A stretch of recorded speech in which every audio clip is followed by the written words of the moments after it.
नमस्कार दोस्तों, आप सभी का इस चैनल शापित हूँ में स्वागत है। पर एक बात, यहाँ पे डरना मना है, तो जल्दी से सब्सक्राइब कर दो और बेल नोटिफिकेशन को ऑन कर दो ताकि मेरे आगे आने वाली कहानी आप तक जल्दी पहुँच पाए। आज की कहानी ब्रह्मपुत्र के धुंधले किनारे पर, जहाँ नदी एक प्राचीन सांप की तरह लपेटे मारकर बैठी है। लोग आज भी एक पुराने दहशत का जिक्र करते हैं, उसे बाघ कहते हैं। एक ऐसा जल दानव जो अपनी शक्ल बदलकर इंसानों को धोखा देता है। कहते हैं अंधेरे अमावस की रात में, जब हवा थमी होती है और पानी अजीब सी खामोशी उगलती है, लोगों ने नदी के पास ऐसा चेहरा देखा है, बिल्कुल अपनों जैसा, जबकि वो आसपास होते ही नहीं। पर उन पहचानी हुई सूरत के पीछे छुपा होता है कुछ ठंडा, भूखा और इंतजार करता हुआ। बाघ जब किसी को निशाना बनाता है, उसकी नज़र से बचना लगभग नामुमकिन हो जाता है। ये कहानी शुरू होती है ब्रह्मपुत्र की सतह पर उठे एक छोटे से लहर से और खत्म होती है उस खौफ में जो आज तक नदी के किनारे छिपा है। कहानी शुरू करने से पहले कुछ बता दूं, यहाँ हर कहानी सच भी हो सकती है और शायद एक बुरा सपना भी। पर एक बात याद रखना, जितना आप सुनोगे उतना ही अंधेरा आपके करीब आता जाएगा। So sit tight, lights off, volume high, because the nightmare starts now. शाम का धूप माजुली के घने पेड़ों के पीछे डूब रहा था और ब्रह्मपुत्र के बेइंतहा समुंदर जैसे पानी धीरे धीरे अंधेरे को निगले जा रहे थे।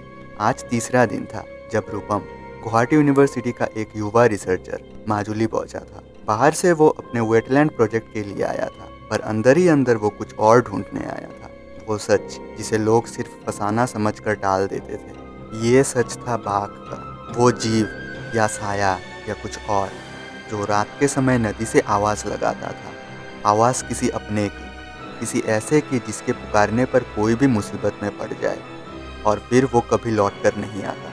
रूपम को रहने के लिए एक छोटी सी बांस की कुटिया मिली, जो एक वृद्ध औरत आयता बीना चलाती थी। उसका पोता गोविंद कभी कभी मेहमानों की मदद कर लेता। आयता ने उसे गर्मा गर्म खाना देते हुए कहा, बेटा, ये जगह बहुत सुंदर है, पर रात के समय ब्रह्मपुत्र के किनारे मत जाना। रूपम हंस पड़ा, मैं नदियों का स्टूडेंट हूँ, मैं ठीक हूँ।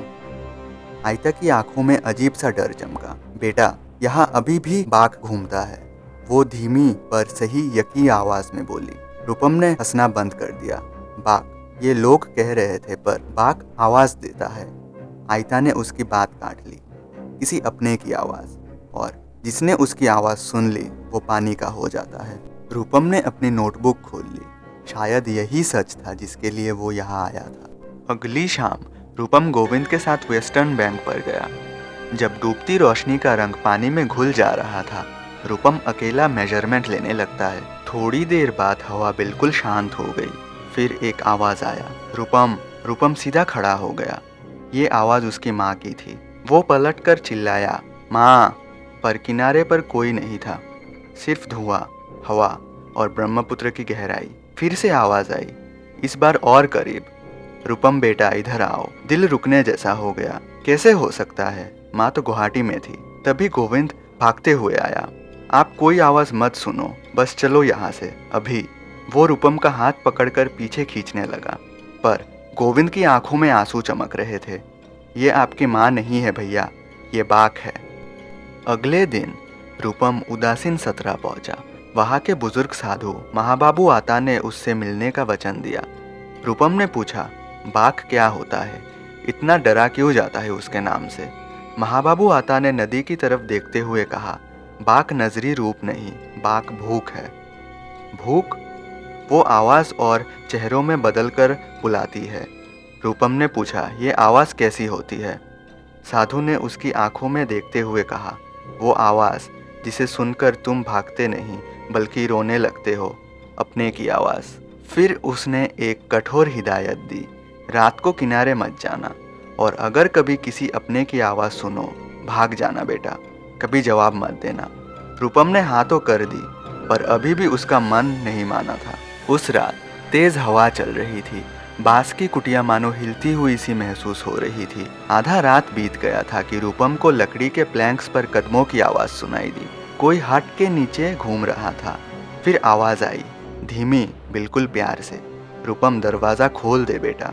रूपम का खून ठंडा पड़ गया। फिर आवाज थोड़ी रोने वाली, बेटा, माँ आई है, दरवाजा खोलो। ये माँ की आवाज थी, बिल्कुल जैसी असली होती है, बिल्कुल वैसी। दरवाजा हल्का सा हिला, जैसे कोई उसे धक्का दे रहा हो।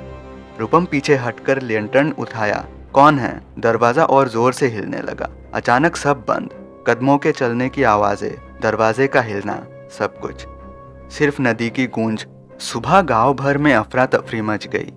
एक मछुआरा परसों जो रूपम के कुटिया से थोड़ी दूर रहता था, रात को मछली पकड़ने का फंदा लगाने गया था और फिर वापस नहीं आया। उसका एक चप्पल पानी में तैरता हुआ मिला। आयता बीना का हाथ कांप रहा था। बाघ ने बुलाया होगा। कल रात हवा अलग सी थी। रूपम का दिल बैठ जा रहा था। उसे अब समझ आ रहा था कि यह मजाक नहीं है।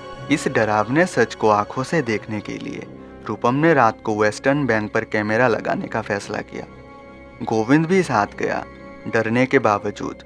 शाम का वक्त अब धीरे धीरे गहरी रात में बदल गया। रूपम ने कैमरा और अपना बाकी डिवाइस सेट किया। हवा बिल्कुल सूनी हो गई। तभी रिकॉर्डर से अजीब सी टूटी हुई आवाज आई। गोविंद। गोविंद जैसे जम गया। उसकी सांसें रुक गई। आवाज बिल्कुल उसकी पिता की थी। वो पिता जो 3 साल पहले यही इस नदी के द्वारा निकले जा चुके थे। गोविंद बेटा, इधर आजा। रूपम फिसफिसा कर बोला, मत सुन गोविंद, आंखें मत उठाना। पर आवाज जोर जोर से गूंज उठी। तू मुझे छोड़ के क्यों गया? मेरे पास आजा बेटा। पानी से एक लंबा पतला साया उठा, मानव जैसा पर बिल्कुल सही नहीं। उसका चेहरा बेआकार, बिल्कुल डरावना, पर आवाज बिल्कुल इंसान की। साया पानी से निकलकर जमीन पर रिसते हुए आगे बढ़ा। इधर आओ। आवाज अचानक इंसानी से जंगली हो गई। रूपम ने लैंटर्न ऊंचा कर हिलाया।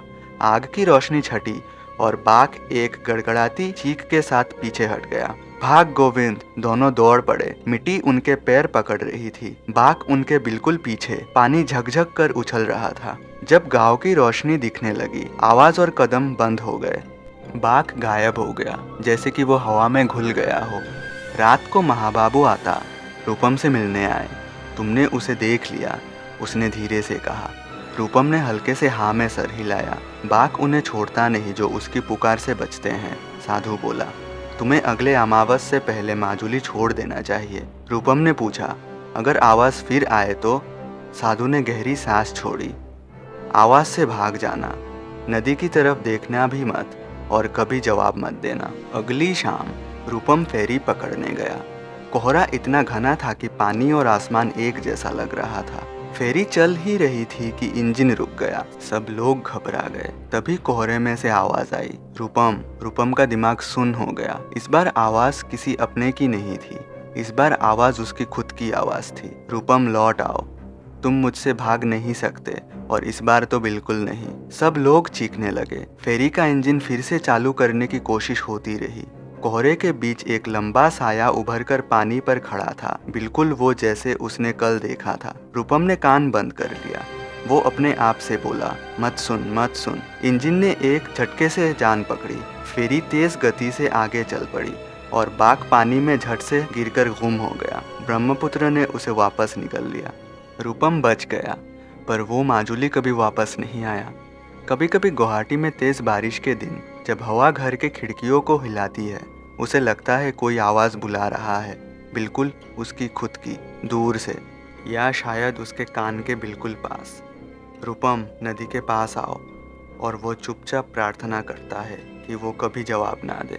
माजुली से लौटने के बाद 2-3 महीने बीत गए थे, पर रूपम की जिंदगी बिल्कुल सामान्य नहीं हुई। कॉलेज, रिसर्च, घर, सब चल रहा था, पर एक चीज़ कभी नहीं बदली। हर 2-3 रात कोई आवाज़ उसे बुलाती थी, कभी धीमी, कभी चीखती हुई, कभी बिल्कुल उसके अपने जैसी। और सबसे खतरनाक बात, वो आवाज़ कभी भी किसी और को सुनाई नहीं देती थी। रूपम ने कोशिश की इग्नोर करने की, पर एक दिन आवाज़ ने कुछ नया किया। उसने दरवाजे पे दस्तक दी। रात के 2 बजे थे। पूरी बिल्डिंग सोई हुई थी। रूपम अपना नोट्स लिख रहा था। तभी उसके दरवाजे के पास किसी ने दस्तक दी, वो भी 3 बार। उसका हाथ पैर जम गया। दरवाज़ा अपने आप हिल रहा था। फिर आवाज़ आई, रूपम, दरवाज़ा खोल। मैंने कहा था ना, मैं फिर आऊँगा। उसकी खुद की आवाज़ बिल्कुल वैसे जैसे वो बोलता है, एक एक लफ्ज़ तक मैच करता हुआ। रूपम पीछे हट गया। नहीं, ये हो नहीं सकता। दरवाज़ा झटके से हिलने लगा, जैसे कोई बाहर से जोर लगा रहा हो। अचानक सब फिर से चुप। बस एक लम्हा, बिल्कुल सन्नाटा, और फिर खिड़की के बाहर से किसी ने उसका नाम फिसफिसाया, रूपम। ऐसे जैसे चीख चीख कर गला फाड़ के आवाज़ निकाल रहा हो, पर आवाज़ में कोई जिंदा इंसानों का भाव नहीं था।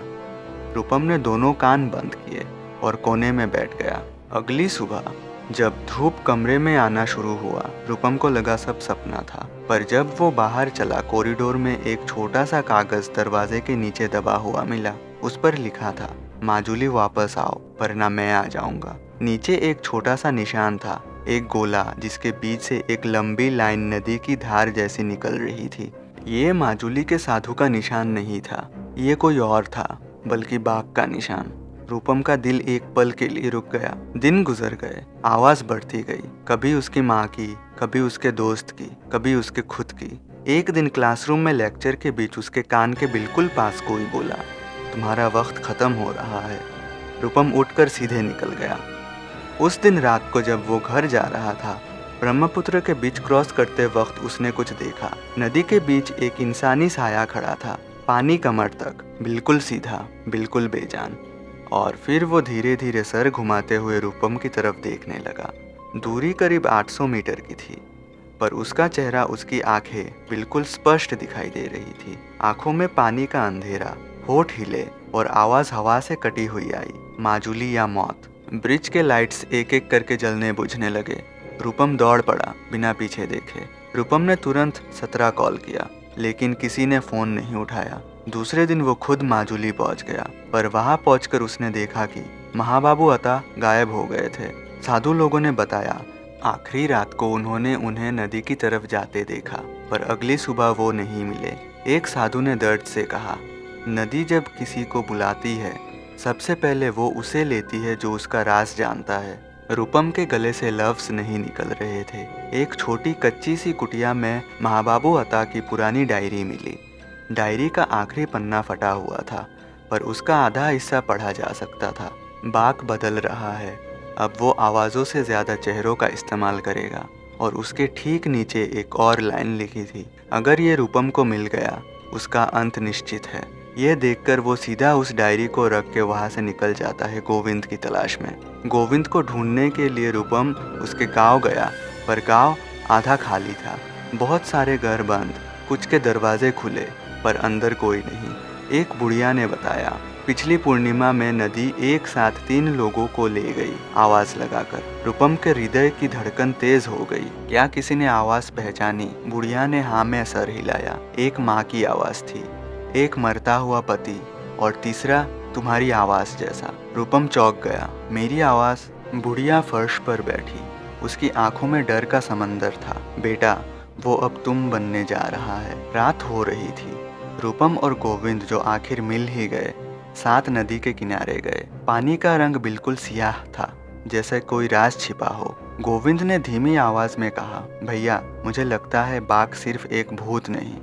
रूपम ने पूछा, मतलब? वो ब्रह्मपुत्र की भूख का हिस्सा है, जो डूबते लोगों की आवाज, उनका दर्द और उनकी याद चुरा लेता है और फिर उन्हीं जैसा बन जाता है। रूपम की धड़कन एकदम रुक गई। गोविंद ने आखिरी बात सूनी सूनी सी कही, बाघ किसी को तभी छोड़ता है जब उसके पास कोई और ज्यादा ताजी आवाज मिल जाए। अचानक पानी से बुलबुलाहट होने लगी, जैसे कोई बड़ा साया हिल रहा हो। पानी से 3 साये उभरे, वो धीरे धीरे एक हो गए। एक लंबे कटु रूप में बदलने लगा। उसका चेहरा बिल्कुल रूपम के चेहरे जैसा बन गया। उसकी आंखों में सिर्फ रूपम की आंखों का दृश्य, पर वो बिल्कुल खाली, बिल्कुल बेजान थी। आवाज निकलती हुई, तुम मुझे भूल गए, पर मैं तुम्हें नहीं भूलता। फिर दूसरी आवाज और ज्यादा बड़ी, आओ अपनी आवाज वापस ले जाओ। तीसरी आवाज बिल्कुल उसके पिता की, मेरे पास आ जाओ बेटा। गोविंद वही डर के मारे गिर गया। रूपम ने अपना लैंटर्न उठाया। जैसे पिछली बार की रोशनी से बाघ कमजोर हुआ था, पर इस बार रोशनी से कोई फर्क नहीं पड़ा।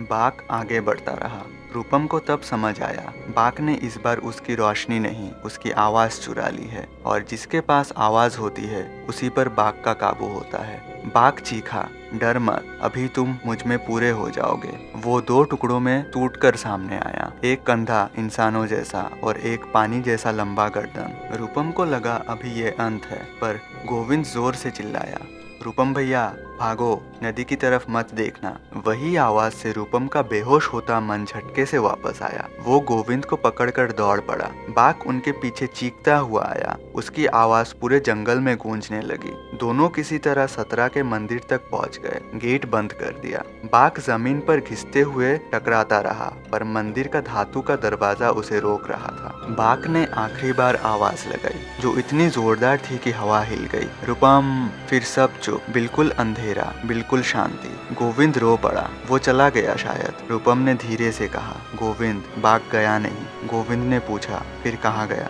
रूपम ने बाहर देखते हुए कहा। वो मेरी आवाज लेकर गया है, और जब तक वो आवाज वापस नहीं मिलती मैं उससे कभी नहीं छोड़ सकता। मंदिर की दीवार के पीछे से हल्की सी फिसफिसाहट आई। रूपम का नाम फिर से किसने चिल्लाया? रूपम का चेहरा सफेद पड़ गया। बाघ अभी भी यही था, दूर नहीं, बिल्कुल पास। अगर आप कहानी सुनते हुए यहाँ तक पहुँच गए हो तो लाइक, शेयर, सब्सक्राइब जरूर कर देना, ताकि मैं आगे भी आप सभी के लिए ऐसी हॉरर कहानियाँ ला पाऊँ। और फिलहाल के लिए मैं आप सभी से अलविदा लेता हूँ।